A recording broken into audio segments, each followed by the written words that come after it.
Would you ever drop an R&B album for the one time for the streets? I couldn't hear you. What? Would you ever drop an R&B album? Yeah, if I was his backup. You know, I would like to hear that.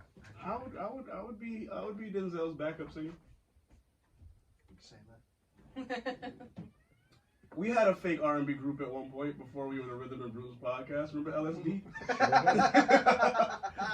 Latif, Siren, and Denzel. Wow. We were LSD. I like that. I like that a lot, actually. That was crazy. And then we got D-Dub in the mix. I like that name. Now we LSD. I was about to say. We LS double D. You ready? Or we could still be LSD in that last D is silent. LSD square? Were you silent or silent? Liz, All right, Oprah. you gotta come through. What was this? Hey, yo, John, we live? Countdown.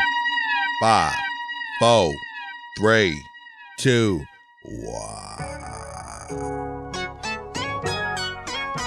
You're listening to the Rhythm and Brewz podcast with your host, DJ DW, Prince Latif, Lucky Lefty, and Mr. R&B Smooth. What you sipping on? I was like, wait, what's happening now? You're listening Track to 60. the Rhythm and Track Brewz 60 indeed. podcast. Wait, let's do it. Yeah. Sipping on. Welcome to the Rhythm and Brewz podcast. This is track 60. I am Lucky Lefty, and to my left, Mr. R&B Smooth, and as always on the ones and twos. You completely forgot me, but it's Oh, cool. you usually go We'll first. get there. Well, you know. You usually go first. All right. I'm the I Podfather of heard that. Connecticut, Prince Latif, and on the ones and twos. Your boy DJ D-Dub. What's good? Once again, we are the Rhythm and Brewz podcast. We are just fucking up today Alright. for episode 60. It was a wild it's okay. night. They defunded the police in Bridgeport, so Anywho, it's wild. cut the beats.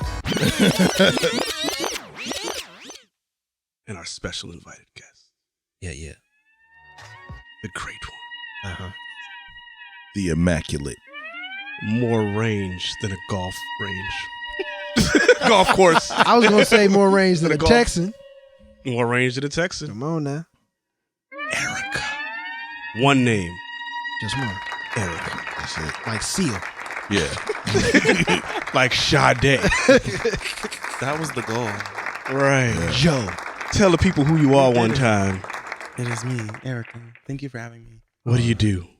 Oh, I do many things. I do many things. Jack of all trades. I essentially am a creator, singer, songwriter.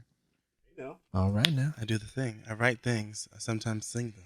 So you are a singer and songwriter, and we like to get you, to break the ice a little bit. We got this little game, and it is called. He is so on time. So because he's a good God listener. damn it. Oh, He's a yeah, good that's the listener. cues for me that Yeah. are taking me out. So, shot clock. I don't know if you know, but here's what we're gonna do. This brother over here, he stirs the Kool-Aid pretty well. We're gonna let him tell the rules. So it's a game of word association. We're going to give you a series of words. Okay. You have to think of a song that has that word in the lyric in the title. Well, in the lyric in the song, and then you have to give us the name of the song. Okay. And you have 10 seconds to do so. Okay. I've been practicing my whole life for this. But you can't use your own But music. you can't use your own music. Okay. And if you don't give us the name of the song or the artist within that 10 seconds, you have to take a shot. Okay. I might get it wrong on purpose. Hey, Hey, that just makes for a better interview. It's come fine. on now. All right. Okay. So since I usually give people layup, I'm not giving you a layup because I feel like Damn. you're gonna do well. I feel like you're gonna do well. What changed? I'm Yeah, nervous. it's a little Very intense. If you From can the feel my foul line? chest. Listen. Okay. Mid-range? Foul line. Listen. Okay. Your word is vibe. Vibe. Please don't kill my vibe. Kendrick Lamar. Is it Don't Kill My Vibe? Yeah. Yeah, okay. Okay. I was gonna go with "Ooh, It's a Vibe" by Duran Bernard. Oh, it's a vibe. It's a vibe. I was thinking of what's her name? The There's so many songs. Could you watch me It get is. my vibe? I'm trying to be very surface level. You know who I'm talking Okay, about. exactly. Yes. Oh, Cookie Kawaii. Cookie Kawaii. Thank you. Okay. Or When Tyga on it, she was like, It's "Who's a size vibe. of Oh, your yeah, chains? it's a I'm a vibe dude by chains." 2 Wow, Chainz. wow, yo, that Yeah. joint is Pressure. It's hot. Like It's there's hot. so many things to pull from. there is. You know? Good job. Good job. Okay. All right. How many? You get 3. So we're gonna Oh, do 2 okay. more. All right. So you I get was so far. anticipating You like get so 15. Oh no, Nah, we don't play that long. Hell we no. ain't got that I time. was nervous. Who knew? We ain't got the time or the We ain't got the time At or the all. apparatus. No one All right. does. Your word is selfish. Selfish. God damn it. I said a 10. I'm not. God damn it. I said a 5. God damn it. One. gonna take the fucking shot. I'm gonna take the shot. I'm calling. Maybe I'm selfish. I Out want to tell myself I can't help it. Oh my, Yeah, baby, I'm selfish. you're my ladies, and I can't let you. Crazy. Come on now. Either. Damn. I was also thinking stingy. But 'cause me, stingy, baby. selfish. You can't say I'm tripping. I went blank. I know. There's nothing there. It's okay. It's all right. It happens. We all had the same one in mind, so that's why that worked. Damn. That's wild. Okay, I'm gonna grab the drink. Everybody, Yeah. we got one. We got one more. One more. All right. Is it? All right. is Do it- I take the shot now? Is it? Yep. Huh? Yep. I take it now. Yes, Okay. take it now. Is it free throw or are we Steph range? All right. So this one, We Dame time. you can either say From the logo. living or living. It's from the tunnel. Living or living? Yes. Okay. Okay. Okay. Living young and wild and free. Okay. I Who that? Yeah. That's the thing. Smoke one, drink one. That should have been it right there. Yeah. As soon as you said I'm smoke so bad one, you with should have known. names. That was Wiz It's like, Khalifa. I mean, high Wiz school Khalifa. became peach I was buzz on going. It was I was Wiz going Khalifa, yeah. living just enough. That's exactly Just enough Damn. for the city. I'm born in hot time, Mississippi, surrounded by four walls that is so pretty. Stevie Wonder had hits, but yes, of love and Oh, yeah. affection. Hey, to keep it strong, moving in the right direction, living just enough for the city. La da da da da. you dragging it. That's what you do. But it's been a long time since we had an outburst. Yes. It's been High a long five. time since we had an outburst Word. in song. Yes. Yeah. There we But I was go. also thinking, living my life like it's golden. Living my life like it's I'm honestly surprised she ain't go living single. That's what I We are Living single. Yes, we're living. Oh, you doing the season 1 and 2? Okay. Yeah. You going to season 1 and 2? Right. a lyric, but But an into artist it. name I might struggle. Sorry Alright. to all the artists out there. So I'm gonna allow you to even this up. Okay. Challenge one of us. To do it? Mhm. Oh wow. Oh wow. He said a concept. Gee, you can challenge all of us. Plot honestly. twist. Okay, all right. Let me Plot think of twist. one. God damn it. Hold on.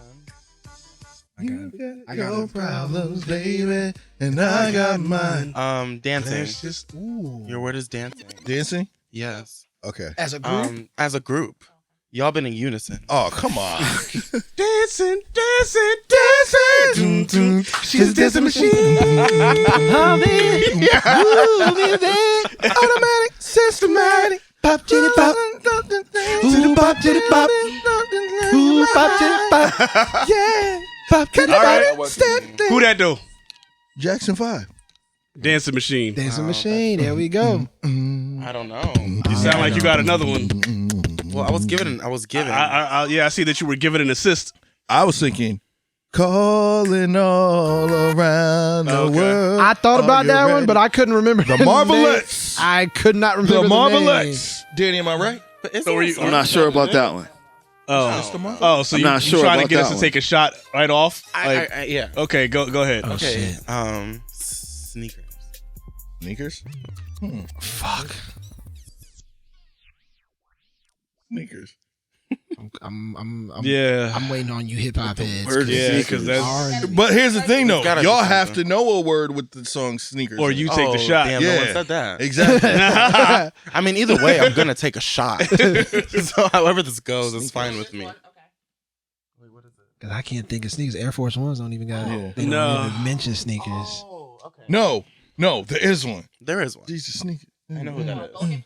I know. Who I that know. It is hip hop. You have to go. I was hip-hop. thinking Wale because he has mad songs Yeah. about sneakers. I just can't I love place one Wale. right now. So, are you saying we have to say the word sneakers, or songs that has the No, we have to sneaker say the type word in them? sneakers. All right. Jeans and sneakers. I know somebody says that shit. I'm sure you do. That's why I'm waiting on you. Yeah, you lost me. Sneakers. Fuck. Sneakers. All right, let's just call it. Yeah, there was one by Run DMC. Oh, my Adidas. Yep. Hello, Elder Statesman. Well, that's the same ones as Air Force Ones. That's just a new. But you know what I mean? Air Same Force shit. Ones don't mention sneakers in it. Shots Yeah, up. he But- says my Adidas. Yeah, but standing they- on 2 front feet. He says sneakers somewhere in the verse. Where? That's the first song I thought took of. my shot, but I'll take another. I'll drink again. I'll take it. Whatever. Out my flask. Thank you for the assist. Well played. Well played. I'm not mad at that. Thump the Brewz. Okay. All right. We here The now. Brewz Bros. Yeah. Let's get into these hot. All right, let's get into the verses. Yeah, Let's man. get right off with it.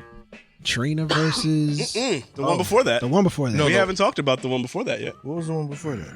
Tim and Swiss. We Oh, haven't the talked about rematch. Yeah, y'all want to know Tim and something? Swiss. Yeah? I didn't see that one. I didn't watch it. The rematch. I watched. That was the best verses to date. You I think didn't so? watch it because Absolutely. Wow, I because watched you it. definitely said the what was it Red and Meth. not Red and Meth.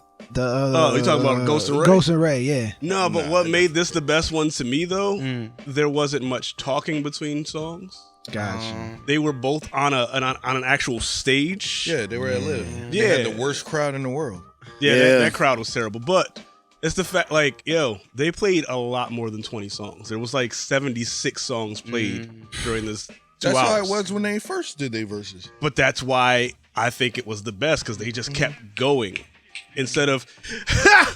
I remember I was 5 years old when this song came out. I kind of like when they tell the stories though, because you too. kind of like, you know, Yeah. they let you know. I like to learn a See, little more I'm behind old the school. scenario. Right. Yeah, I do There like wasn't too much of that. I like the stories I do enjoy behind this. some of them. But we don't need to have another hosted Well, one, ever. Steve. Okay, you Right. just coming at Steve. Yes. Just say you don't want another Why you Steve. don't I like don't- Steve Harvey? He talked He too talked- fucking He much. talks a lot. He talked. He a lot. do, but it's like you gotta understand, man. If you was in his shoes, let's say you had a chance to have this, and you're doing this for Wu-Tang, bro. You ain't gonna have like your memories, your thoughts, and stuff. What your ass say? Oh, you need a mic? You got something to say? I think you should. I'm just saying, if you're a true fan, let the artist art. Let them do. Why you in the center of it? You know? Like I said, feel like Latif, as a true fan, is gonna let them do their thing, because he Right. wanna also be like, he wanna witness this shit. Listen. I'm gonna sit in the back with a Cheshire cat smile the entire time. this is Steve Harvey. But I think also really good delegation is like there will be moments where you can insert where it feels appropriate, where it's not overwhelming Yeah. to the entire thing. Steve talked a lot. But here's another thing too. Like Tell he us had another to thing. kind of talk. Like he had to talk because they wasn't talking. They barely talked. They You were know what just I there mean? to play their music just and go there to to fuck play on their their own. music. Right. But like I said, from a fan standpoint, They was if tired. I was They had to able pee. to like for the people that I grew up on, and I could just think of moments and memories. Yo, you're never gonna get that again. And I then agree. just to really relive that again, that's exactly what he was doing. So But I was cool with that. but did Patty and Gladys need one? Who did? I mean, shit. At that time, they couldn't have one. They We were could have still one. in we were still We in were still in pandemic. COVID at that time. Where We still are. I mean, yeah. I know. That's what I'm saying. It's I'm saying- it's the phase of COVID in which It we was were the at. phase of Yeah. what we were at. So it was like, okay, he had that. Like, even still, there was like maybe 4 people in there. It wasn't a lot of people in there. You know what I'm saying? So I get it. I definitely get it. Let fucking me have a way of either having fucking Jay-Z or Kanye, and I'm talking. I'm told you don't like what I got. I'll the comments is gonna be like, "Look, shut the fuck up." Okay, well, guess what? I'm gonna tell you straight. Listen, the IG comedians is gonna be in there. Listen. Tony Baker is going gonna be off like, on you. cutest man's wrap it up tape on. Cut this man's microphone off. But I'm sure we'll never get a Jay-Z versus Kanye. no, not a Jay-Z versus Kanye. I'm What'd just you saying, say? like, if it was for Jay-Z or if it was for Kanye, okay. that wouldn't make any sense. But I do want to say something, and I don't think we should be doing these verses no more, like when we do them ourselves, because now it's starting to come into fruition with shit we've said. Because I've definitely said Eve versus Trina. I've definitely said that. They pay attention to They us, but they definitely pay attention to that shit. And now it's in talks that they're doing Missy versus Pharrell. Oh wow. Yeah. And people have been what's his name? Timberland will go on Twitter and be like, "Yo, who do y'all want to see next?" And people have been saying Drew Hill and Jodeci. Yeah, but they said after the last verses that there's Jodeci is like, or they didn't say any names, but they said there's too many politics getting involved with the Drew Hill versus Jodeci. Of course there is. Like people are wanting more than what they're offering, which is part ownership of Triller. People are wanting more than just so they said they've been trying to get the Drew Hill versus Jodeci to go, but somebody, he didn't say any names, but they're holding that up. Gotcha. Hey, I get it. No, I think the only ones that I actually like really watched was Erycka Badu and Jill Scott, and then that was when they was doing them in the comfort of their own home. That's the rematch I want. And then Monica and Brandy. That was comedy. It was funny. It was really funny. To tune in on Twitter at the same time. A lot. Oh, to be on Twitter. Oh yeah, during Twitter's a lot my jam. Of these, to be on Twitter during a lot of these verses is hysterical. That's why I like to watch it from my laptop, computer where I have and then I can multiple be screens. ready. Yeah, and that's there. I tune out like I'm there. I don't even like when I'm. That's why I watch it on Triller. Like I put it on my big. Well, I did. I used to put it on the screen, and I just got what I used to put it on that screen, and it's like it's just a concert for me. I don't care about what people are saying and all that shit. People gonna talk. People gonna talk regardless. It's cool, whatever. And that's what my problem is with these verses. Like I get people, but sometimes the comments be more entertaining than the show. Yeah, but that's corny because when you're at a show, nobody's listening to someone else talk.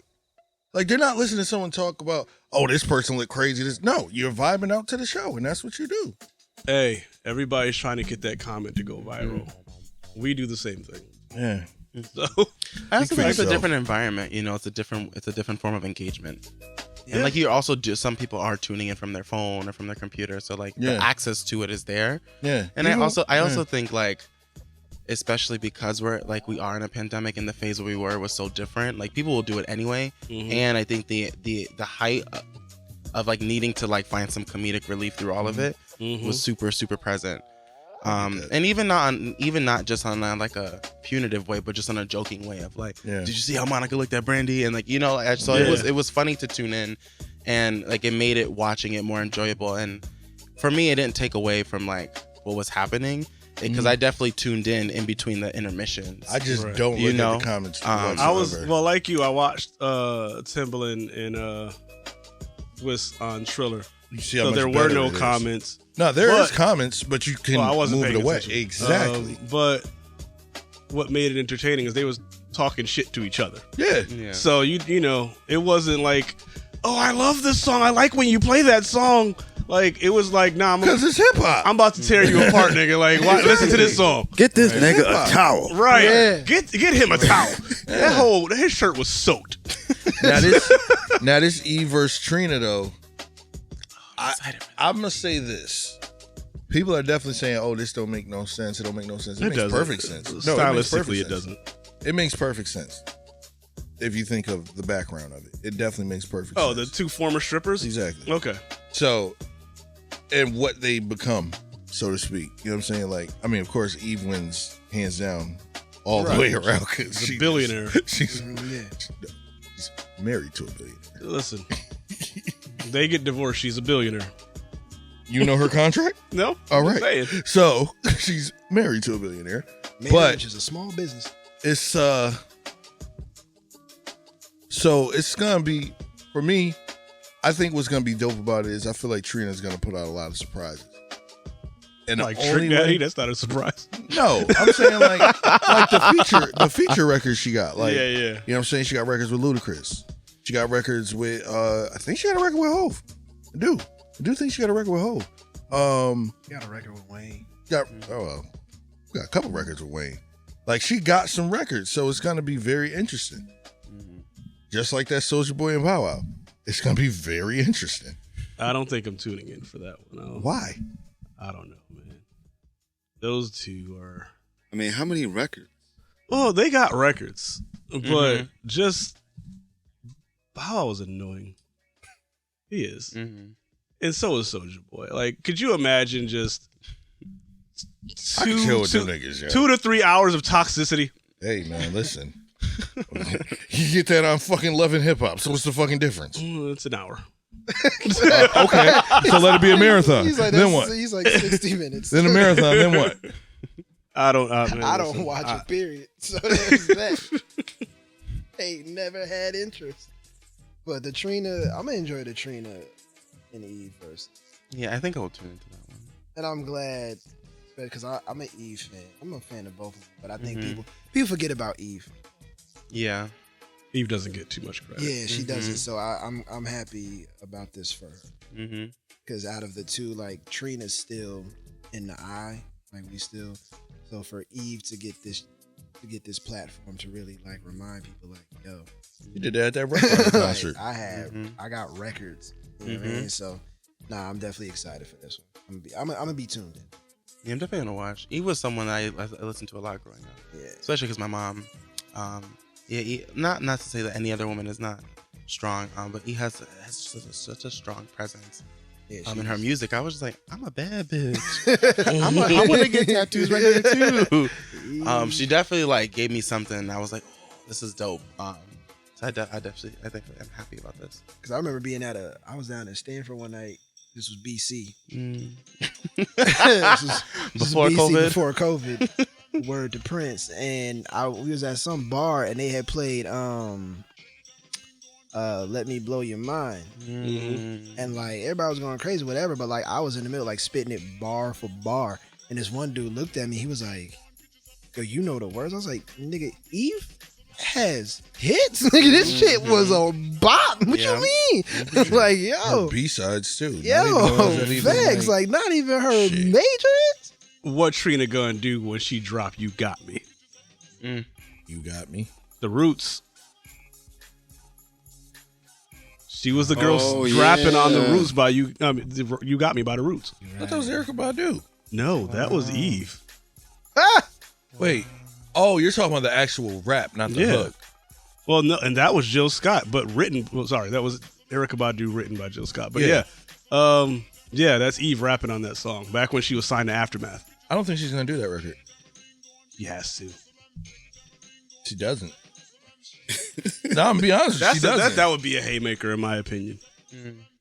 To the real fans. No, to the now, real. You said like, she does know, Love Is Blind. What is Trina gonna do then? That's like Trina got songs to go with Love Is Blind. Trina got records just ass. That's it, ass. Nah, I mean Trina fans know her catalog. She had that Here We Go record with Kelly Rowland. Then she got Single Again, which had a moment. Ooh, Single Again. Mama D messed that up. Yeah, but the song that got me for Trina was Pull Over. They got everybody. Whoop whoop. Pull over that ass too fat. Whoop whoop. Pull over that ass too fat. Yeah, I was like, who is Single Again this? was my shit. I'm not gonna lie to you. That was Nan, her, nigga. Keisha Cole. Nan, Nan. nigga. Robert? Nan. Yeah.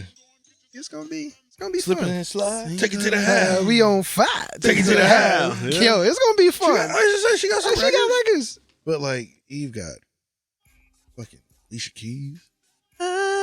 He's playing tambourine right now. Yeah, I mean, she could play tambourine, but that's like, it's a good record, but like It was a big record at that time. Trina got a lot of party records. It wasn't Eva's that gonna big of a have to record. play tambourine. That record actually didn't do that well.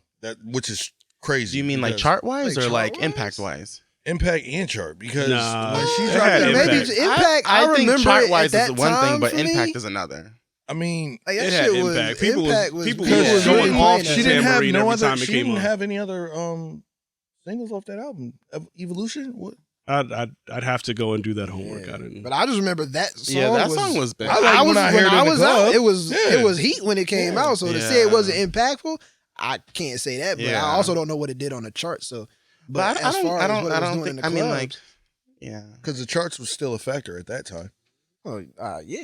Yeah, yeah. But I just wasn't paying attention to that particular song. I was just what I was hearing, how often I was hearing it Yeah.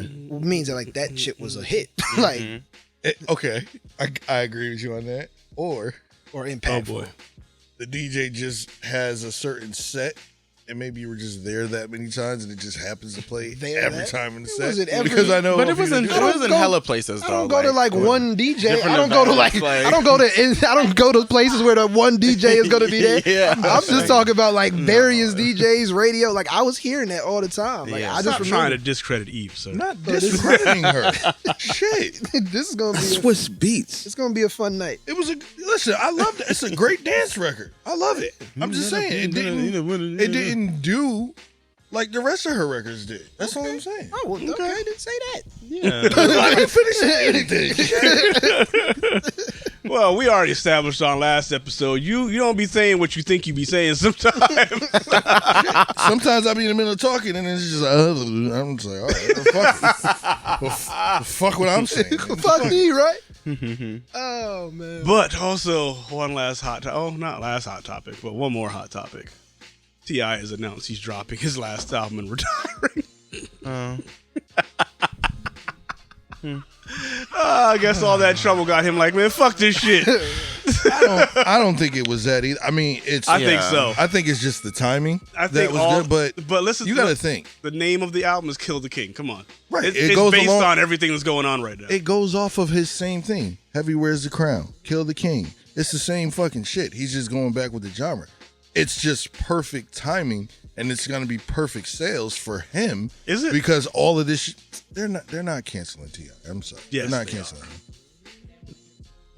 They're not canceling T.I. All right. So I'm just saying it's a perfect way to go out, I guess, for a retirement album, because that Libra scale, what was it called? It was Libra scale or Libra? Libra scale.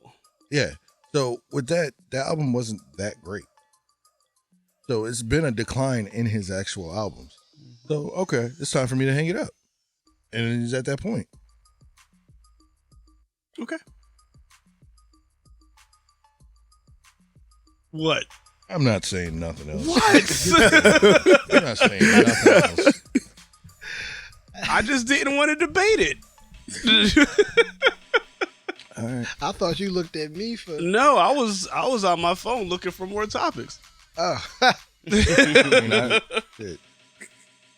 You getting an attitude over I'm here not getting an attitude because it's what? it's the Go same ahead. Shit, yo. It's the same Come on, fucking shit. come on with it. Like, just say how you feel. Like, I don't care. Like, it's okay.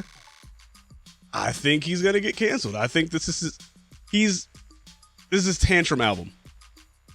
This is his tantrum album where he's gonna talk about being canceled and everything that's happened and after everything I've done for y'all.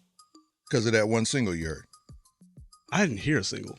That, All I'm saying is he dropped it. I sent it. Yeah, he sent it. Oh. He dropped a record where he's talking about that girl, whatever, and the claims or whatever, and See, I didn't even hear that shit. that's what I'm saying. So I don't think I hear what you're saying, where you think that this is gonna be one of those, oh, he's throwing a tantrum or whatever because of what's going on, but it's kind of one of those things now.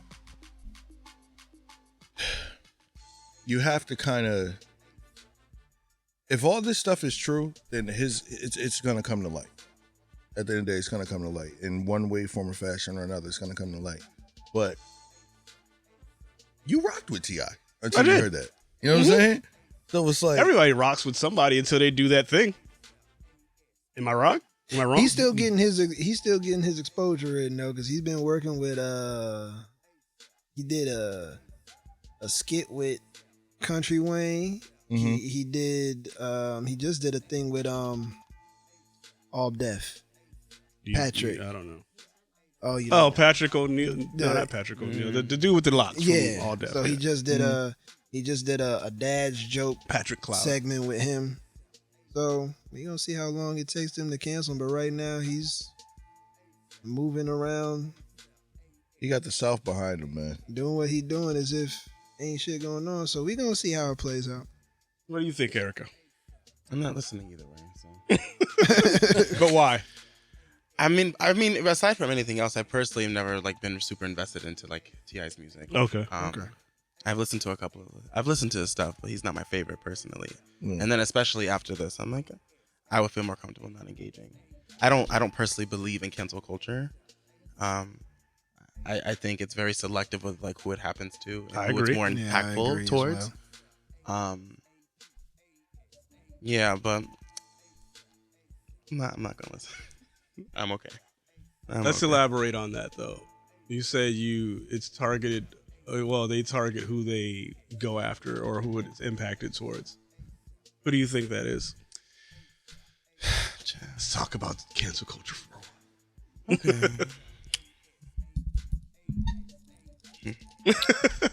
Look, we're here to tell the truth. Come on. Oh no, I want to do that anyway. I'm gonna do that anyway. But I don't know. I think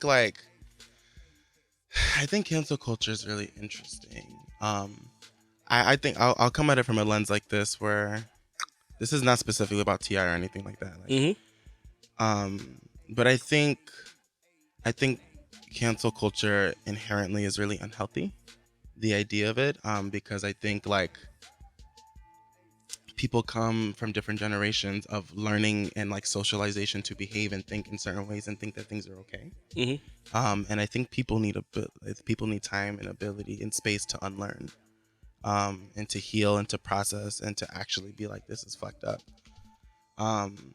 So when people do stuff, it's like, oh, cancel this person, da-da-da. I'm like, but maybe this person actually needs more mental health support. Maybe they need more access to this. Maybe they need this, right? I think about that a lot because, you know, not on no other crazy shit, but like we all were, like, I know, like I was around a lot of people growing up saying some really crazy shit, you know, and now we're in a space as adults where we're like, oh, we're able to have a conscious conversation of, damn, this was rooted in some trauma, or this was rooted in like, I thought I just said this just to say it. Right.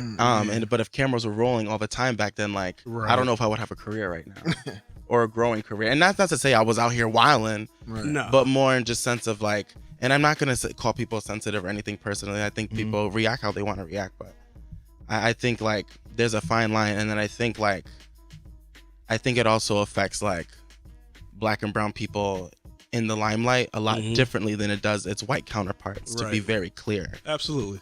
Especially like folks who are Black women and Black queer folks. Like it's especially like, get her. Yeah, get her. Because then what I don't like about that is that like that leaves room for white folks and white liberals to then chime in and start having conversations about Black folks, and then like their anti-Blackness and their racism comes out a little bit, and it's like, whoa, wait a minute. So I think there's many layers to it, and it's really complex. And I think, right, you can hold folks accountable and have boundaries, right? I think like I come from an organizing radical lens, and I know a lot of folks that know that. But I believe that relationships can be transformed, right? And I also believe that like the people where they cause harm into the people and community that it impacts, like we have a decision, we get to decide whether they return or not, but that doesn't mean like that person's disposable of their humanity or not. So like, if I'm thinking about T.I., like I really wish him healing. I really wish him like to be in a space to really process why this is fucked up and tiny, absolutely. And like as uncomfortable as it is, like I'm just like, I'm comfortable not engaging with his music or supporting in that way, but everything I believe in still includes T.I. I still care about his humanity. I still care about his well-being, and I care about his process to like hopefully like not cause harm anymore, and harm will happen in different ways whether we like it or not. Right. That makes sense. But I just think cancel culture is this unrealistic idea of like people having to be on their toes all the time, as if we're not impacted by systems that fuck us over every day. Right. Yeah, that's what I think about it. So my thing to your point is, if you really think about it, if everybody thinks about themselves everybody in any room that you're standing in has done something in their lifetime that they could get canceled over now. And so when you're canceling other people, you also got to be like, shit, now I got to clean up my shit. Clean up your shit. Because I'm over here going in on you knowing that I've done X, Y, and Z in my past. Why you think nobody said anything when the whole R. Kelly thing went down? That's exactly why a lot of people were quiet when R. Kelly was going down. Because R. Kelly could be like, oh, you was in that room with me, fam. You know what I'm saying? Like, that's why there were like, what, 6 seasons of surviving R. Kelly. No, at some point they got signed for 6 seasons and they just didn't go through with it. But they got the contract. They had 6 episodes a season. They had 6 seasons. I don't. And they didn't follow through with it. I don't. You Google it. No, they you're were right. signed for a multi-season deal. I don't see. At that point, it's just like, all right, man. Like yeah. At some point, it's like, all right, fam. Like, come on. Like, come on. Yeah. Like, I thought, I know you want to tell your story. It's like, all right. I know you want to tell your story. I know you want your voice to be heard. But it's just like, all right, like we get it. Right. We understand. Like, we understand. Like, this is really bad. But nah, I need to say, that's my problem with it. Like, okay, so if you really want to heal, like, however you heal is how you heal. But if you need to have it under a scope, sometimes that's when it comes a little ungenuine to me. You know what I'm saying? Are you saying like when people are publicly healing underneath like the lens of the world? Is that what you mean? I just don't feel something right about this. What's her name? Gloria Allred lady? I don't know who you're No, it's not Gloria Allred. The whole thing with the Tierra Marie and and even now with Tristan Thompson, and it's this woman that's always coming by, oh yeah, she needs to get justice for this and let it not be known. But it's like every time this shit's happening, she got a new book coming out. So who are I you know really who you're helping? talking about. I can't think of her that fucking name. Attorney that helps, yes, like literally every woman that goes through that. Yes, type of shit. Gloria something. I forgot who you. Yeah, but like no, she completely gets a bag off of that whole. That's what I'm saying. Yeah, she's not about it for what it's for. She's just there for the bag. Yeah, I always felt like that, but she gets her justice somehow. And that's where the Boondocks made that thing for that, because with Riley, with the when he called the kid a slur, and then they kept going with it, and it was trying to get money, and then found out that Ann Coulter lady was in on it. Like, you know what I'm saying? Like, yeah.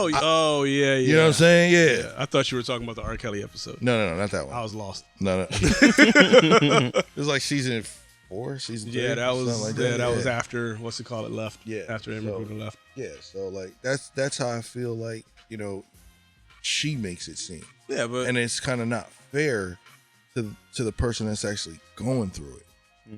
Because sometimes they don't want to talk about it or don't want to be public about it because they know they're going to get shamed. But then okay, and then it's like, oh well, listen, we'll make sure you get this, right, and this. And then it's just like, damn. A lot of people who survivors or victims go through things. You get people like that come up to them like, we can get you justice and money, and then it's like it becomes this thing, and it's not really about their healing or about justice at all for them, because a lot of times justice is never really received. So no, I feel you on that. Yep.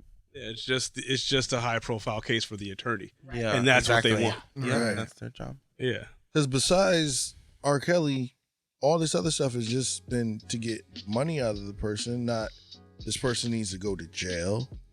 There's nothing ever to that point. You know what I mean? So it's just about the money factor. I think the only person that they really tried to get in jail was Epstein. Well, I have my assumptions on that. That whole Epstein thing is just... Yeah. Go ahead. Or do you not want to talk about it for legal reasons? I mean, shit. Fuck. Listen. Yeah, I didn't follow that. Okay. So we're just going to... I'm going to leave it. That's not even for this. So, whatever. Okay. Yeah. So, next topic then. We're just going to bring it back to a happy topic. Juneteenth? Not yet. we gonna talk about Meg. We're gonna talk about that new song because I haven't heard it yet. But you guys were saying good things before we started recording. So Hands on my knees. Go ahead, because I don't know the song. That's all I got for you. Oh, okay. It's like hands on my knees, something. Shaking ass on my thigh shit. Yeah, hands on my knees, shaking ass on my thigh shit. Hands on my knees, shaking ass on my thigh shit. Okay. But the verses are really good, and I like the chorus too. I usually like her the way she raps anyway. So yeah, like, I thought like this was her really flow. good. I thought she was pushing herself a little bit here. Yeah, it was really dope. I really love everything Megan does. The video concept was dope. It was dope.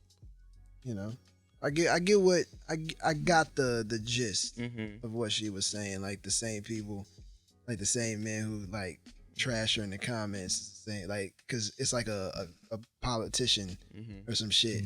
It's like he's commenting on WAP and he's like, these whores, this, that, and the third. He's like, you know, this, that, third, trashing them, but then at the same time he's getting ready to like masturbate to the same video, and he's got a family like sitting, or the picture of his family sitting on the desk, but he's about to pleasure himself to the same women he's trash talking. So I'm like, I get it. Yeah, they get a rush off of that shit. Though. Yeah. And then like she calls him in the video and was calls like him on calling the him video. out, and then like, when she hangs up, he goes and goes back to doing it.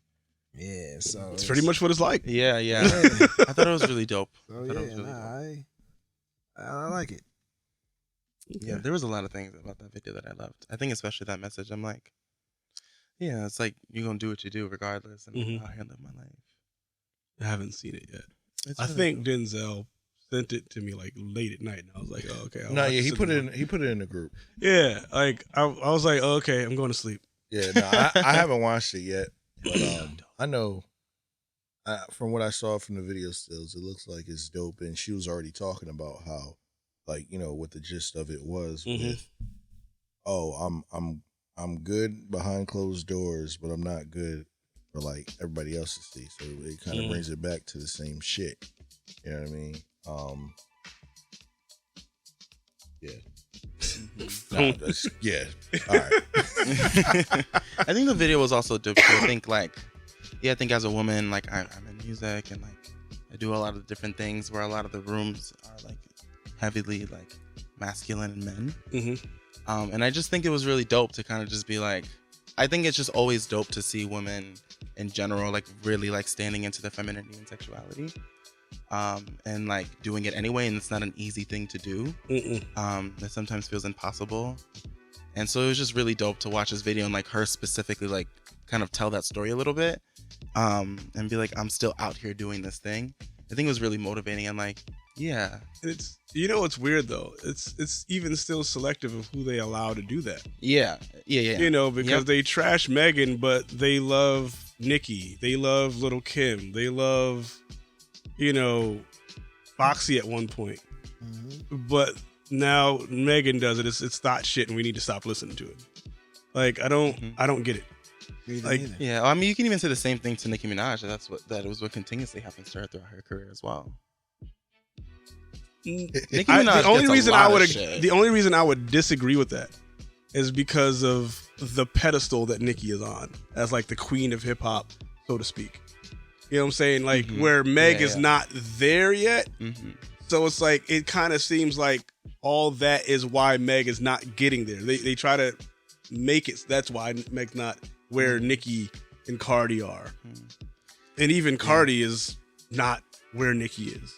I think that's more of a fan and like consumer conversation. But at the core of it, Nicki has gone through a lot of shit in her career. No, I never take that away. And like even with the mentioning of like her being the queen of rap, like I just watch, right, like just on a base level of like everywhere we go, this and that's fine to be like, I may not be inclined to listen to her music, whatever, and she like gets so much shit. And I guess that's super important. Like I don't ever want to lose that, not to glamorize or like glorify what she's gone through, and like I don't want to like, you know, like Megan her, like I feel like it's the same thing, especially for all Black women. Like, to be super clear.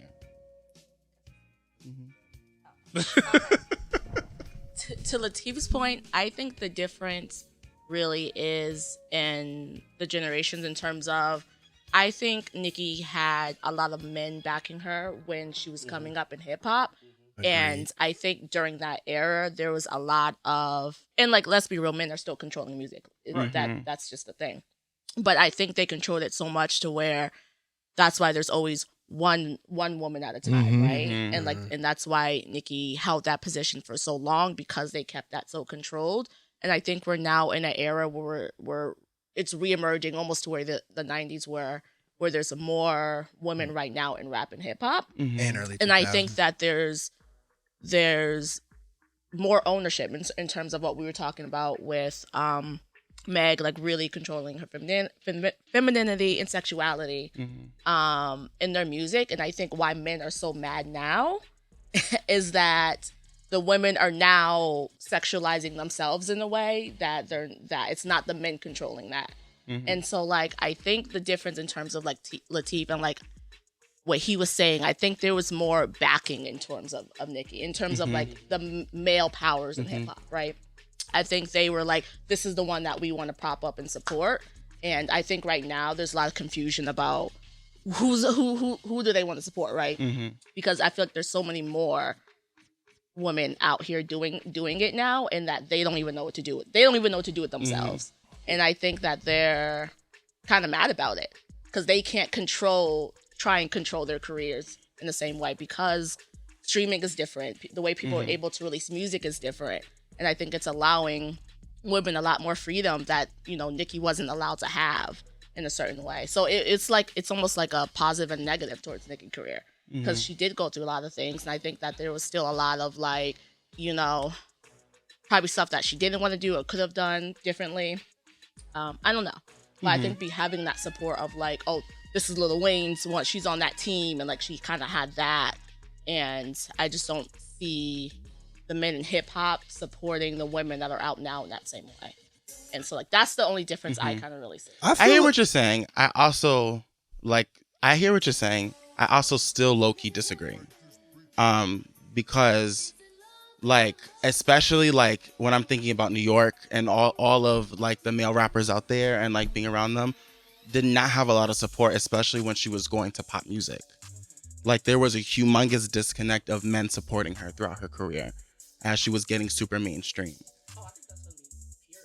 But I think that's my point, is like I don't necessarily think there was like this super like supportive like men, because also like Megan's come up was also like, which I really love about Meg, was super organic, was like just a lot of ciphers, like doing a lot of things with other men too that Nicki was doing in the same proximity. So I think that was really dope, why I think she stood out.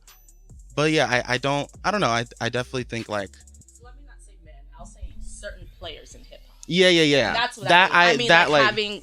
Having the backing of Lil Wayne and other certain players in hip hop, I think helped. I think men in general, I ain't never gonna really support and fuck with a female rapper like that. Yeah. So like that's always going to be. Yeah, I don't disagree with like having Lil Wayne. Yeah. The problem is that the reason why it's always just supposed to be one woman at a time is because that's just how they put it. Like, who's the best female MC? Yep. Period. Yeah. Yep. You know what I mean? Like, MC Light ain't had to deal with that. Queen Latifah and them had to deal with that. It's just they always want to be like, oh, yo, you can't fuck with her. But nah, it was always two women at a time. It was really weird. It's always like two women at a time. In the 90s, it was more than just two, though. Yeah.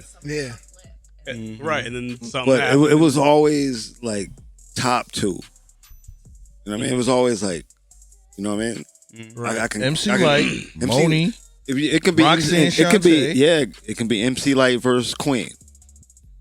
But they didn't do that back. But they didn't do that. But what I'm saying is that's what I mean. That's what it was. It was always like Foxy and Lil' Kim. It was always two. I think it started with them. It was always a respect thing. It was always a respect thing. But when it comes into the point of Lil' Kim and Foxy, they just didn't like each other. For whatever reasons that they had they beefs. Who we talking about? Lil' Kim and Foxy. They had they beefs for whatever reason. Yep. You got to think. Yep. Foxy, that's Jay-Z's camp.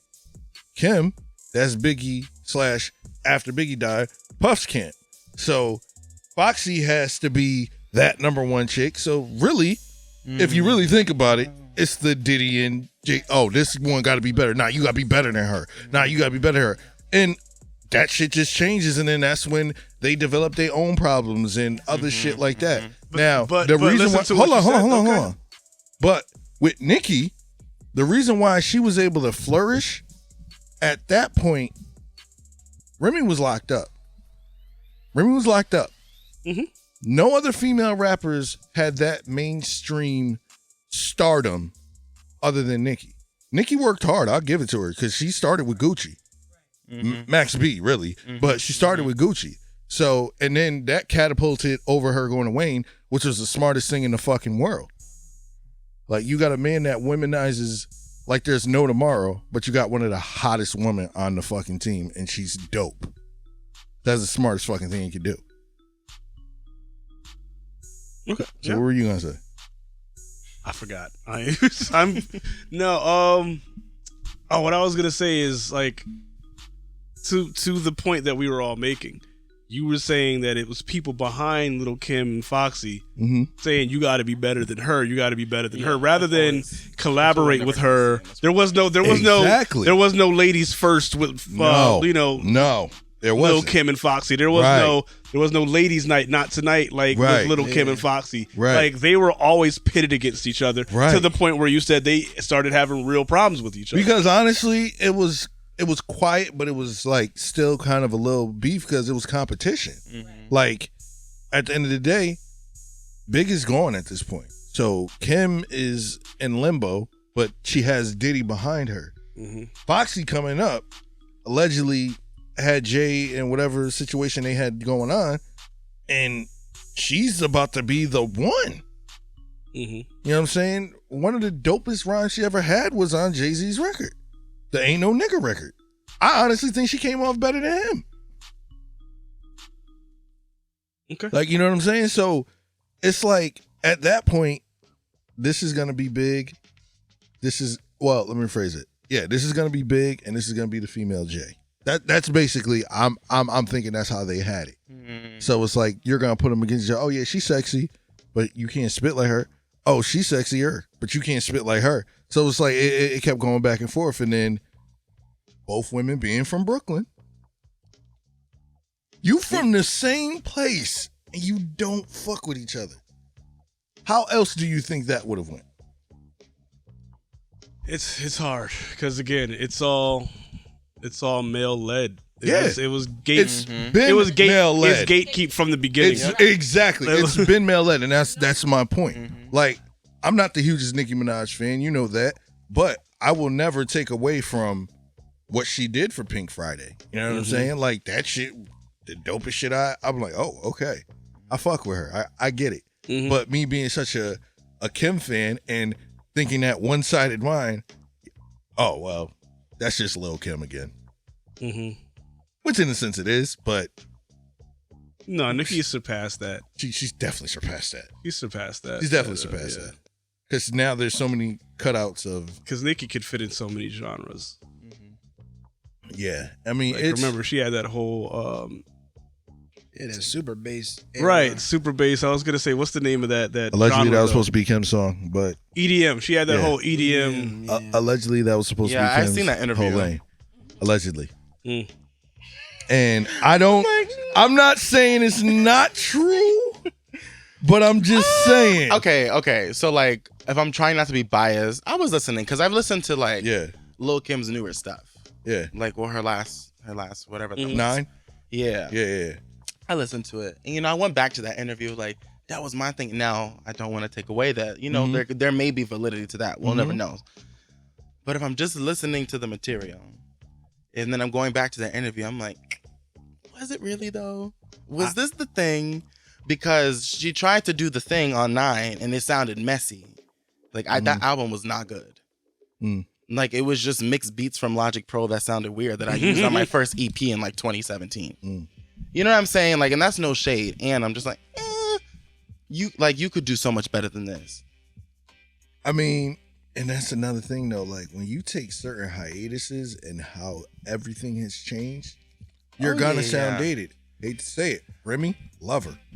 But even some of her newer stuff that came out, even her track with Lil' Kim, that was that to me. And lyrically, it's still potent, but it sounds like early 2000s. It sounds like him. And it sounds really. It I sounds think like sounds Kim. good though. But Lil Kim's album compared to that, I would listen to that than that over that album. But you also got to remember too, Lil Kim don't have them same people around her that she had before. Mm-hmm. You know what I mean? Your team's very team's important. completely different. And the same thing with Nicki. That Queen album is not the same album that you got on Pink Friday.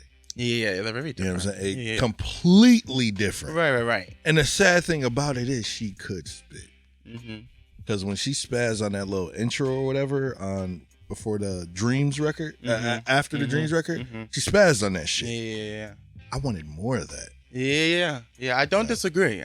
I love Nicki, but to be very clear, I love people and have my notes. Yeah. You know what I'm saying?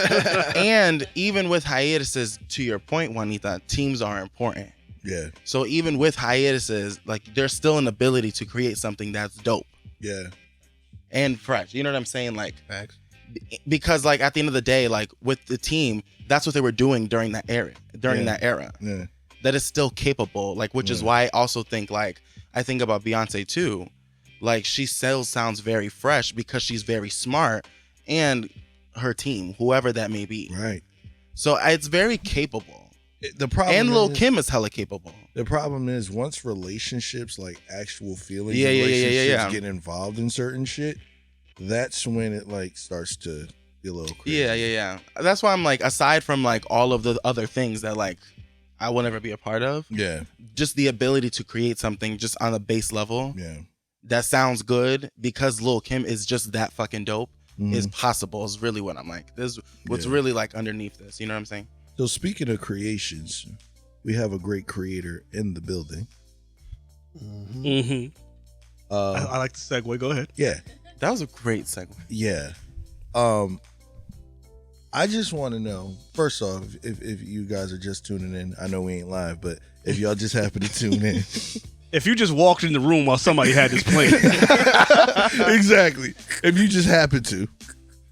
We are talking with the lovely Erycka Ortiz. Just Erycka. Erycka. Sorry. Pauses. Erycka. She's like, not my gun. Cut that out. You got my birth certificate? She's rebranding. She's like, so Erycka, let us owe niggas money. My car warranty. She's like, I got warrants. So let the people know a little bit about yourself. That's hard. I don't like that's hard.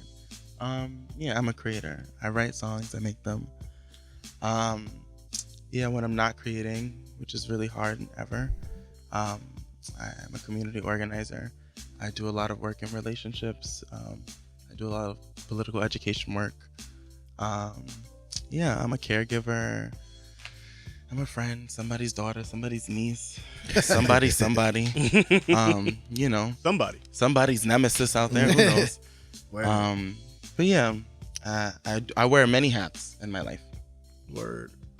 And speaking of the community, you guys, because you are part of the culture team, and y'all have something going on Juneteenth or Juneteenth, the Juneteenth Jubilation. Ooh. Talk about that. Promote that. I have my notes out.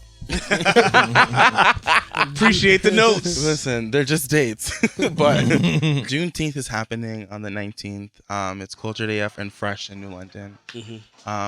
Essentially, Fresh and Cultured are taking over what once was the food markets and revamping it with like culture and arts and music and really recentering it on community and the folks in our community. So we're starting it off on Juneteenth. Okay. Which is really, really dope. There's going to be performances by some really amazing Black artists. Colton Harris and a couple of others. Okay. Keela Miles, Finn. Is that the one Influence? Or Influence is that another? Nah, he's a different one. Okay. Yeah. So that's super exciting. We've been working on it for how long now? A few months. Yeah. Nice. They kind of proposed this idea that we do this thing and so we're kicking it off on Juneteenth. Ow. Okay. For us by nice. Oh yeah, it's in New London, Connecticut. So if you want to pop out, if you're just tuning in, we gonna try. So let's talk about town, but y'all hold it down if you do. Word. Out of town, hold it down. Yeah. Lyrical rhyming. I mean, you'll be out of town too, right? New York? Yes, I will. Oh, shit, yeah. So. Ooh, what part of New York? Manhattan. I'll be in Manhattan for a week. Nice. Yeah. I'm gonna be in Maryland. My cousin's getting married. You know. Congratulations. I'll be driving down Friday. Oh, drive safe. Thank you. Thank you. Juneteenth on the road. Let's talk about your music. Okay. How'd you get started? Let's talk about it. Well, I come from a musical family. My Okay. mother is a singer. My abuelito, my grandfather, he is a musician, a singer too. Nice. My uncles are writers, they're producers. Oh. My family's been doing the thing for a while, on both sides. And yeah, I just grew up around music. Like every night was like a jam session. Like my grandfather playing the guitar. Like I'm somewhere like running around the rug. Like my uncle's like playing the piano, or like my cousins would come in, join in and singing. So like yeah, it's definitely been ways of how like I share space and community with people. So that's kind of like where it started. I've always been a writer. Like I would write poetry, I would write stories. I wrote like a short book in middle school. Nice. Yes, it's thrown away somewhere. Hey, but it happened. It happened. Yeah, I wrote this thing. Like I've always been like really, really obsessed with storytelling. And the ways that like words are powerful. I think I recognized that from a young age. And so like I started out with like poetry. Like I was in a social studies class one day, and like we had to like write a poem about like, it's kind of weird, but like this young boy who was like in Rome or some shit. And like we had to like create a poem based off the scenario. Damn, I never wrote poetry. It was very awkward. Right. It was very, and it was also like, you know how like they had scrolls back then? It was like on a layout similar to that. Shit. Yeah, if my teacher ever hears this, don't do that again. Right. That was weird. But like I went like hella into detail. Like it was like low key under the circumstances of like 300. If y'all seen the movie. But like I remember like writing this very, very detailed like poem about like this very particular thing that like I had no idea about, and it was like very little like substance. And like I think in that moment, that recognition that I got of like, this is so good. And I'm like, okay. And like after that, I like just like, there was just like those moments I just kind of kept going. And then like in 2017, I started finally making my own music. And I opened GarageBand in like my arts class. And I played like my best friend this really shitty beat. And she like closes it. And she goes, don't do that. Don't do it. And I was like, oh, all right. Okay. Wow. And but like after that though, like just I like never stopped. Good. And, like, That's good. You didn't listen to the hater. You didn't, yeah. You didn't listen to the hater. Yeah. And then like I kind of just kept going, and like it's been kind of history since then. Yeah, we touched on that topic a little bit in the last episode. It's like the that one hater that won't give you direct feedback. Yeah. You know, but they just don't do this shit. Yeah, just don't do this shit. They won't give you any like actual I'm weak. follow up. Right. Know what you could do better. Yeah, no, right. I would like it better if he No, did this. Just don't Just do don't that. do this. I'm dead. Well, yeah. So- And to close a laptop. Right. That's a little dramatic. Like that's That's a something little out of bit- a movie. That's like no. Honey, no. That's like Yanya Van Zant just holding a hand of the. No, And to be baby. clear, they were like, No, baby. They were like, don't do this beat again. Versus the music. Oh, okay. They were like, Still. what you made there. That's still hater But energy. still, that's still ain't, we all gotta start somewhere, it ain't. Exactly.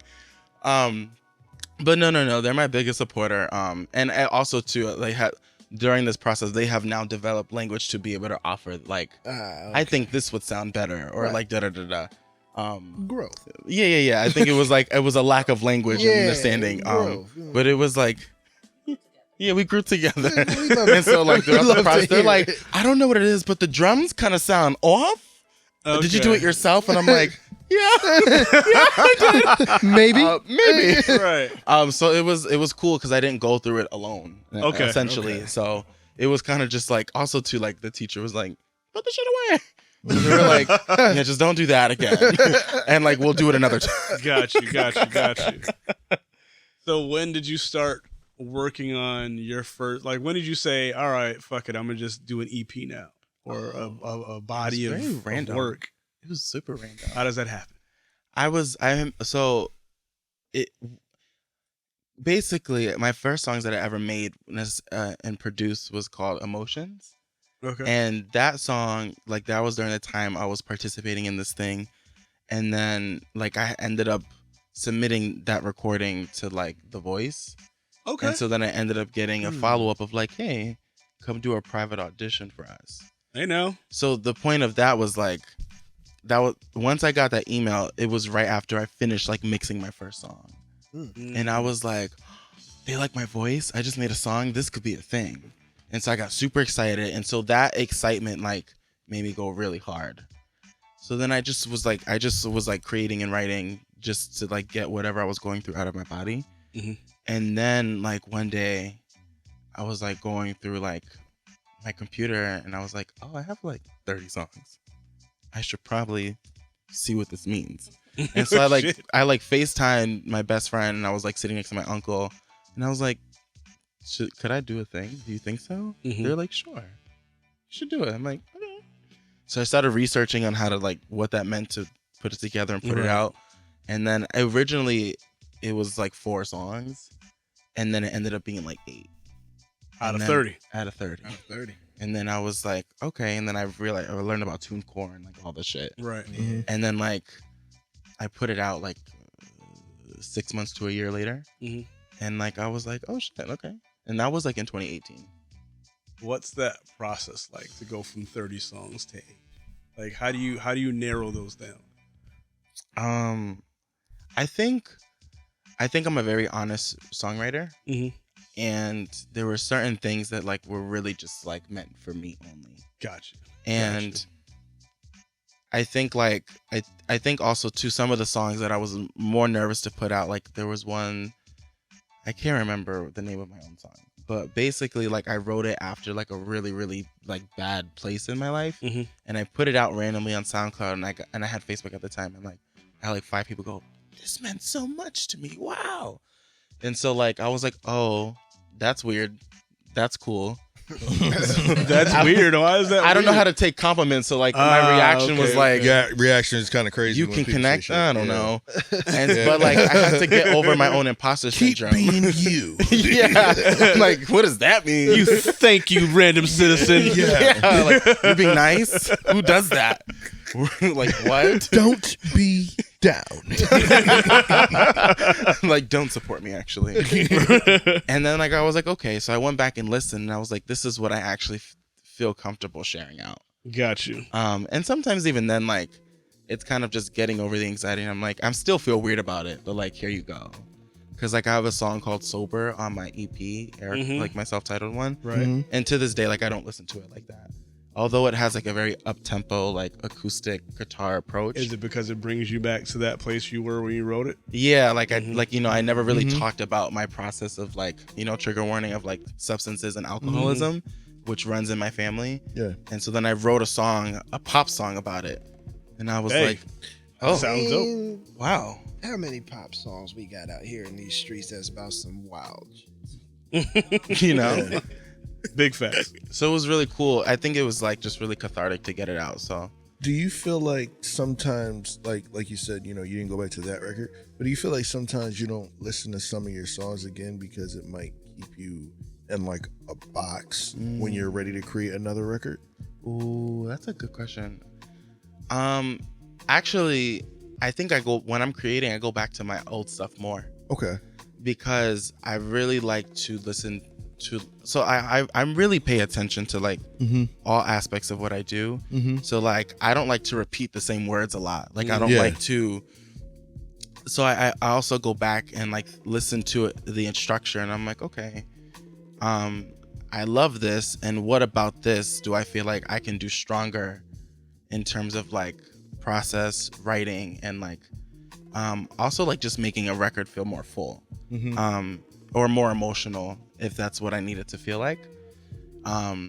So I actually go back more. So like I'm making my first album, and so like I'm going back to like all of my older songs from like 3 years ago, 4 years ago, even more, because I'm like, well, one, is there anything I would like to pull from this? Right.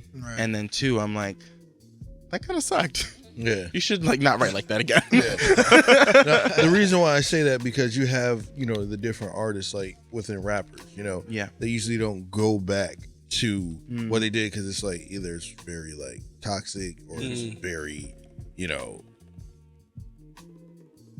politically incorrect. Yeah. So that's why they don't go back to it. And I also say that because besides to just critique what we have on our episodes, I don't listen to our episodes again. I did do that in the beginning, but I don't listen to our episodes after we really do them too much.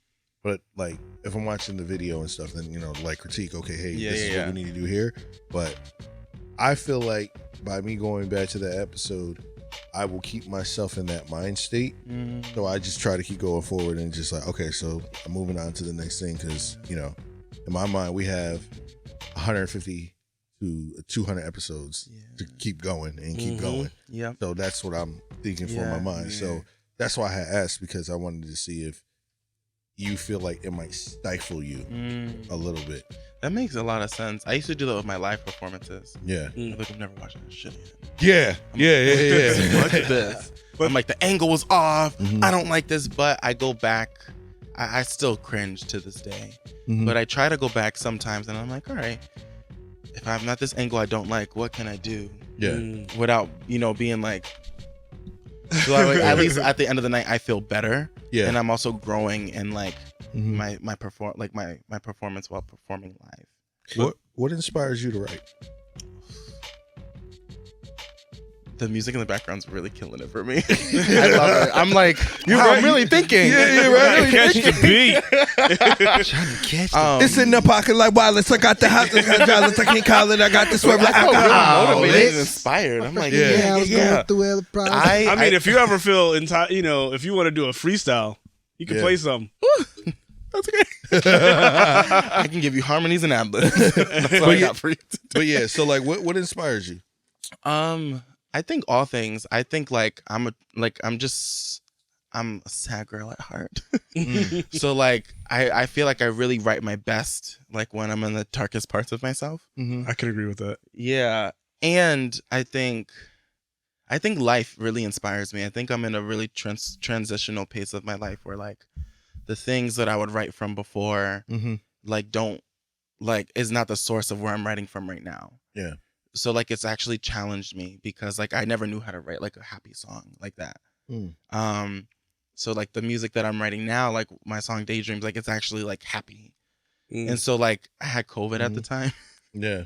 When I was making it, so I couldn't smell or taste, but I could damn sing. So I'm like, weird. This is weird. This is weird. This is weird. I can't taste or smell shit, but I can still get these vocals sing. off. COVID, so that shit weird. Like that, like I was really sad, but like also I was super hopeful.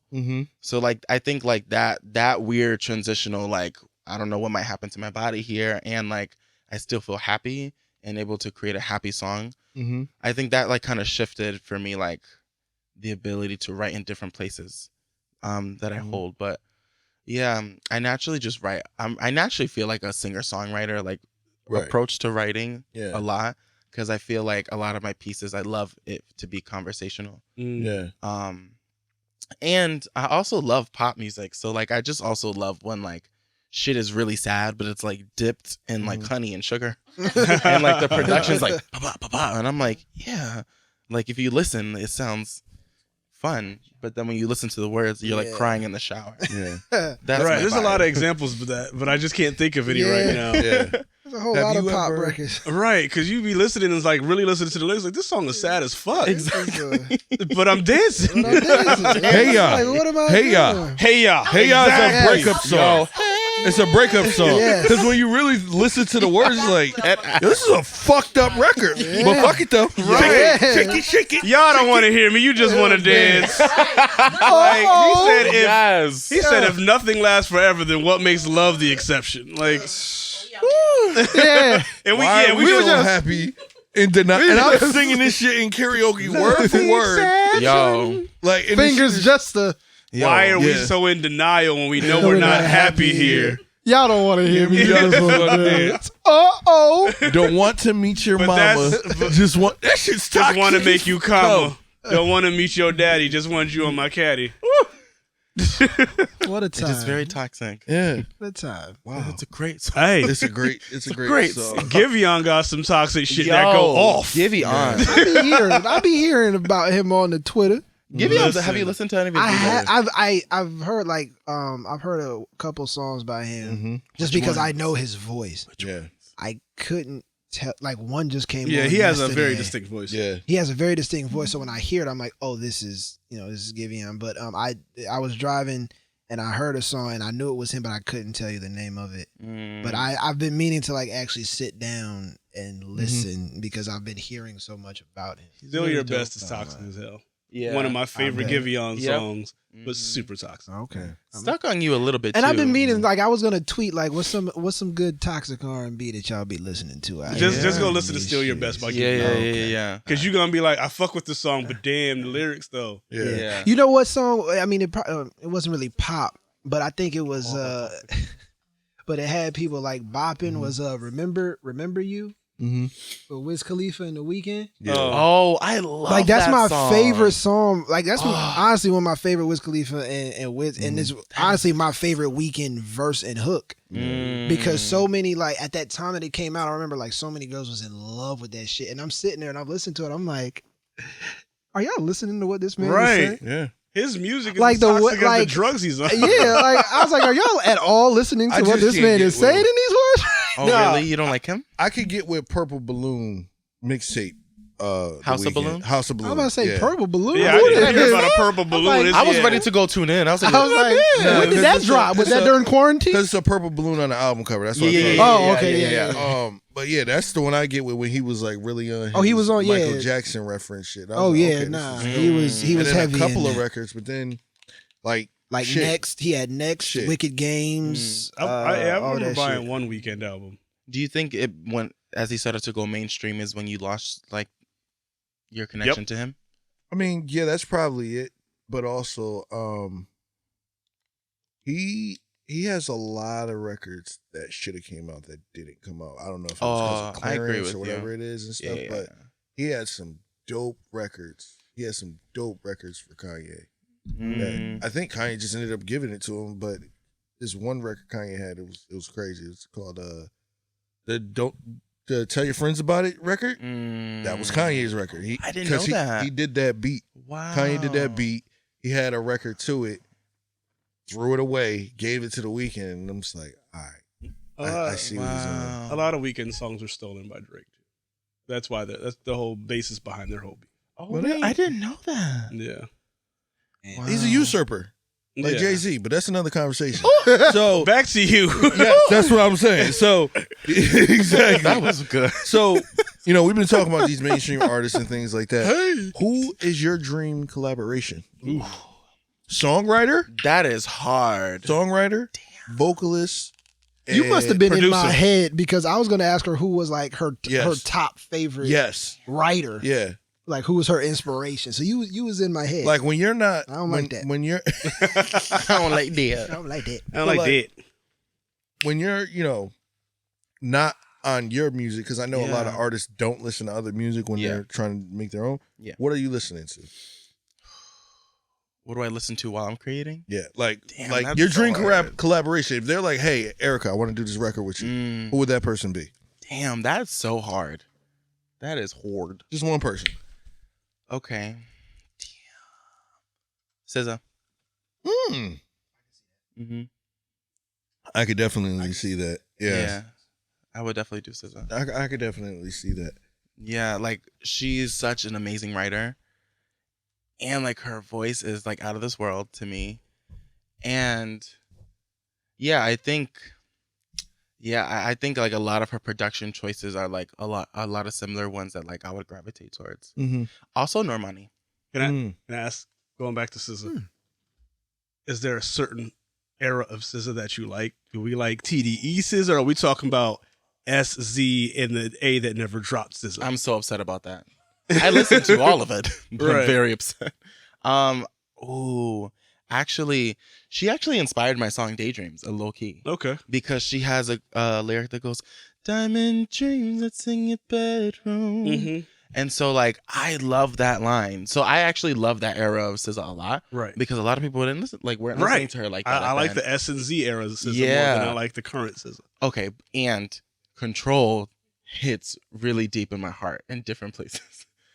Wow, that is a record. Actually, like I would be okay with, like, if it's not Lauryn Hill, I could have Lauryn Hill's album and like SZA's album Control, top to bottom for like ever. Okay.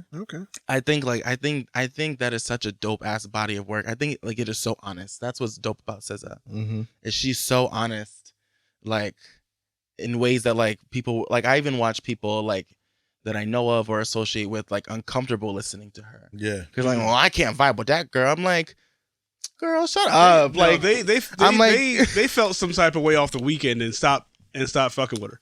I'm like, girl, we was just talking about the same situation last week. Stop fronting for Twitter. But anyways, like, yeah, people, and I'm like, we all humans. But that's the other part of cancel culture. Like, people do it because they feel like they have to. Yeah. So a lot of people stopped fucking with SZA because of The Weeknd because they felt like they had to because other people were, I don't fuck with this, blah blah. It's like, but it's like, and deep in your mind, your heart, you like SZA, but you don't feel like you can because you feel like you'll get shunned for liking SZA because of that one song. And I'm like, even that lasted like a little phase. I'm like, it was just the phase. I was like, it was just the phase. Same with Doja. We talked about that a lot, Latif, around Doja. I love Doja Cat. Doja's dope. I would love to collaborate with Doja. Doja's dope. Like she made a mistake.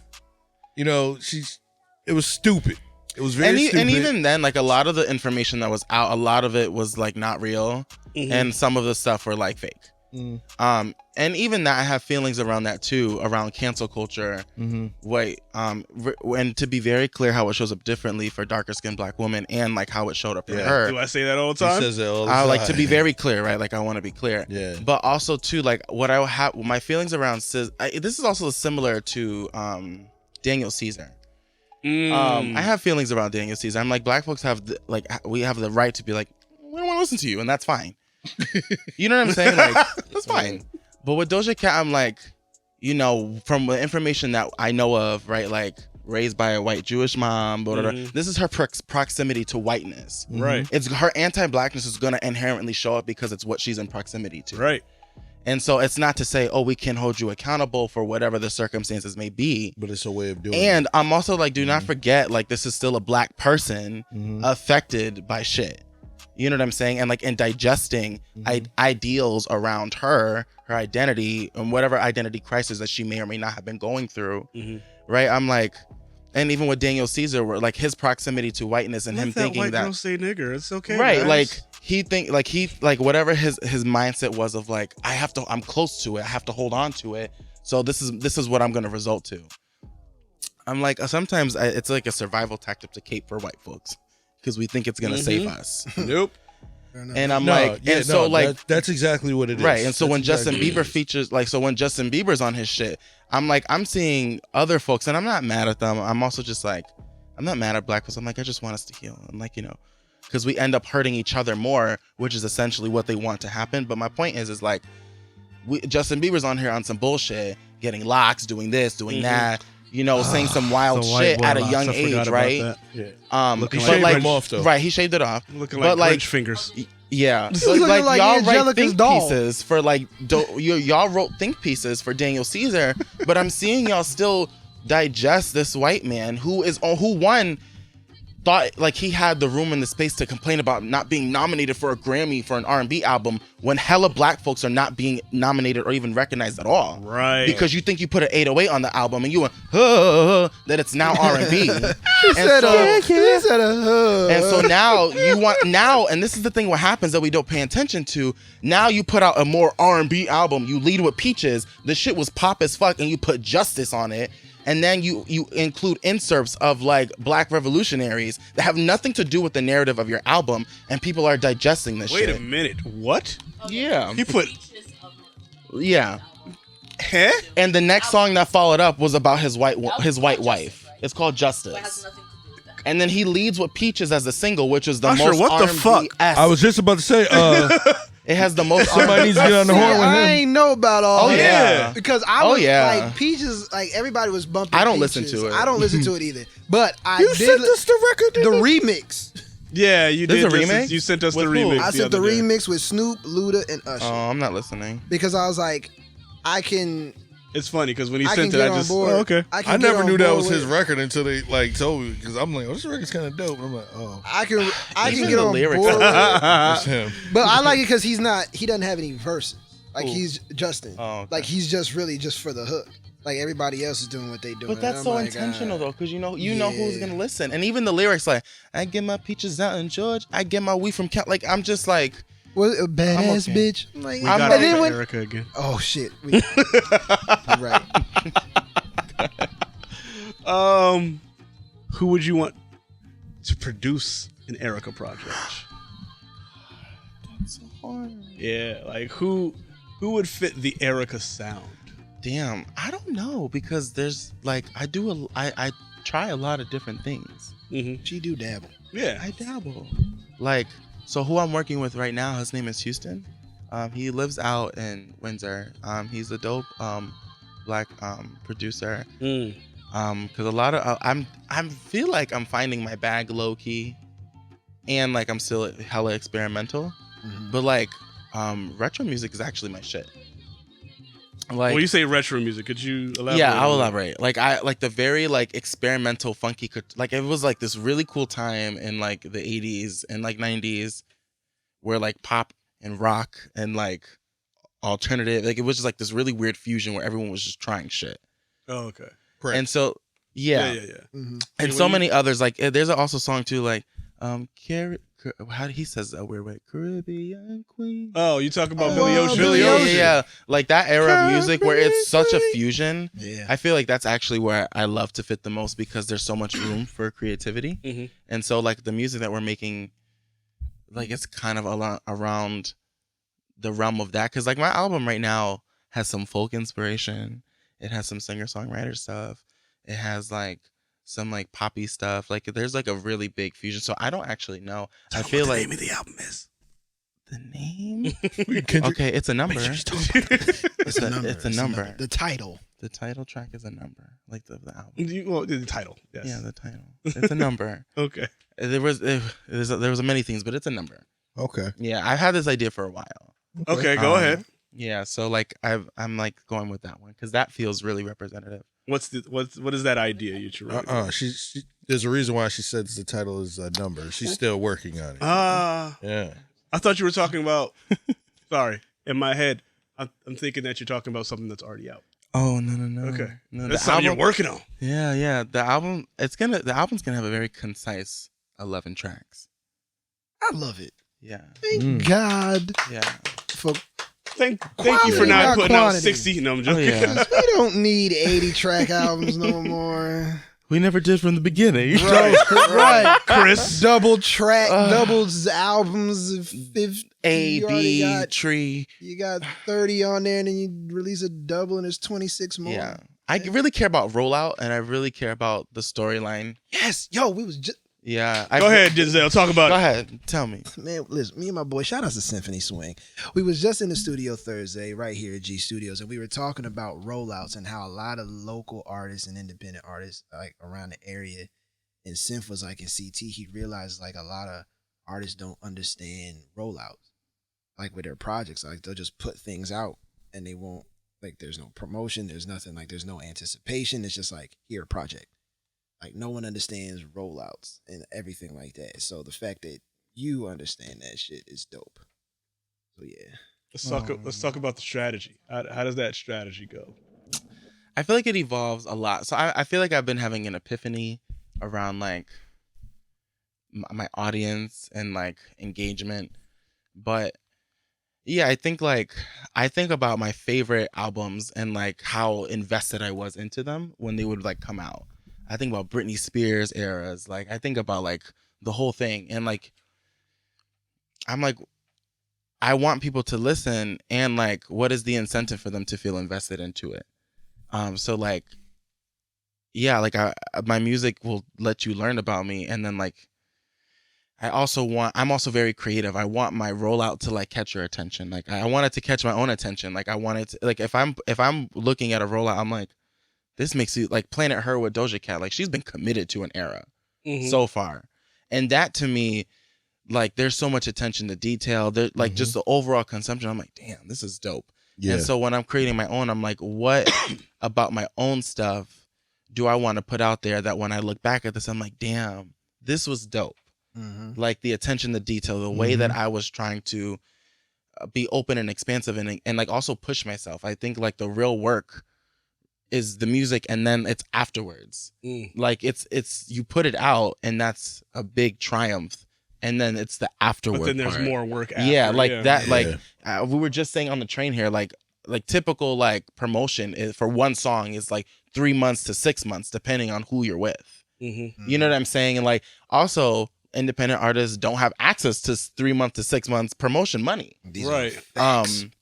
So what I do is I think COVID was really okay to be not COVID itself, Right. but the period of like to be inside. I'm like, this is the leveling field right now, because mainstream artists are doing the same shit that we've all been doing now, because you don't have access either. Right. And so it's about like, I think it's about us being as creative as possible and creating shit that is really representative of what you want to do, whatever that may be. And rebranding. And you know, like, and I think like, I think sometimes I'm just like, I take a step back and I'm like, what do I actually want to do here? And like, I listen to my music and I remind myself like, oh, this is actually worthy and valuable of like a rollout. So we're going to give you that.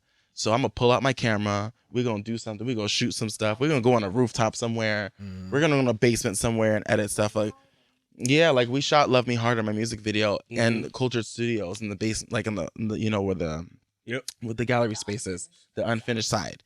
And like, we did that in like 7-8 hours. And then I edited it overnight. And then we put it out like Friday, and then finished the website, like all of that. Rollout. You know what I'm saying? The and importance like, of a team. Yeah, exactly. Like nothing happens alone. You know what I mean? And like that, I think that's also a part of like a rollout, is like the process is super like community based in my head and in my heart. Like, and I stand by those values, and I'm like, I'm creating the music, and I'm also not creating the music alone. You know, like I'm doing this and I'm, you know, and so like, I'm like, this rollout is in process of other folks supporting this rollout, which I think is what makes it that much more impactful. And I think that much more dope. Cause then when I look back, I'm like, damn, like I remember when me and Juanita were like, or I'm like, oh, I want a floating lamp. It reminds me of like a Lorde music video. And I come back, I forgot, and like there was like a floating lamp, and I'm like, oh my God, like this is dope, you know, like, so rollouts are super important to me. Lorde just released a track, actually. Didn't know that. They're important, period. And I need more artists to, especially like the independents and the locals, to understand that, because it's like you just putting stuff out. And then get mad when nobody's supporting it. And then you be, you know what I mean? You be feeling some type of way when that happens. And it's like, well, we didn't even know you put it out. We didn't know nothing was coming. Well, it's also, too, the stuff that they're putting out is just throwaway music. It's not. They don't think it is, but. Yeah. So if you're gonna just throw it out there, then we're gonna take it as throwaway music. So you gotta have some type of the fucking anticipation for this Silk Sonic album. I knew somebody was gonna bring it up. I was just thinking about this. I was gonna mention it because when she was talking about, you know, the anticipation there, I was like, yo, like the Silk Sonic, their anticipation and what they're doing is ill right now. Yeah. Because everybody now is so invested in that one record, and they are big. And then they doubled back and dropped it, the live version. And now they're competing against each other when they perform it. No, that's part of the act. That's what I'm saying. I love that's Bruno what I'm saying. I love it. That's more of the that's rollout shit. That's more rollout shit. And like they're competing against each other. No now. lie, like, it's funny because I even suggested it with one of my boys years ago when we were like, when he was still living up here. I was like, you know what we should do, bro? I was like, we should create some fake R&B beef. I'm dead. He's like, what do you mean? I was like, let's just like, I'm gonna just get on like Facebook one day and just be like, yo, don't write his own records. And I was like, but like it's all love between you and me.